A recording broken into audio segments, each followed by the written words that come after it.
कौन पाई आम एत झाड़ हो आसतु आगू जाना। तो जय जगन्नाथ सागे तो सकालू उठी बर्तमान बापा नहीं चलिए रसालपुर कारण गोटे नुआ फैन आसवर अच्छे। तो बर्तमान रसालपुर पहुँची भाई दुकान को आसिक गोटे फैन देखिए। तो फैन फाइनाल कर बर्तमान भाई को पेमेंट करदेलु। पेमेंट कर सारी बर्तमान आम नहीं पलि आसिलु। बर्तमान छक पलि आसिक बर्तमान ठंडा गोटे गोटे पीदेलु। तो पी सारिक बर्तमान आम घर को पलि आसिलु। घर पहुँचिक बर्तमान घर को फैन टे नहीं जाकि सब गुड़ा खोलीदेली। खोलीदे सारापर अधा कम कर रखीदेली। खाइबा को पलि आसिली मु।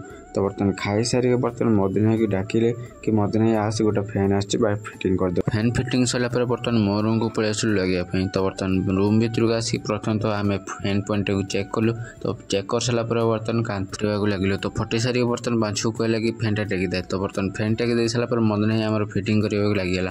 तो फिटिंग सरला बर्तमान फैन टी ऑन कर दे किसी समय से छेड़ा हेलु कारण आम समस्त गरम झाड़ी। तो आजिकार वीडियो भल लगे लाइक कर चैनल को सब्सक्राइब करदे।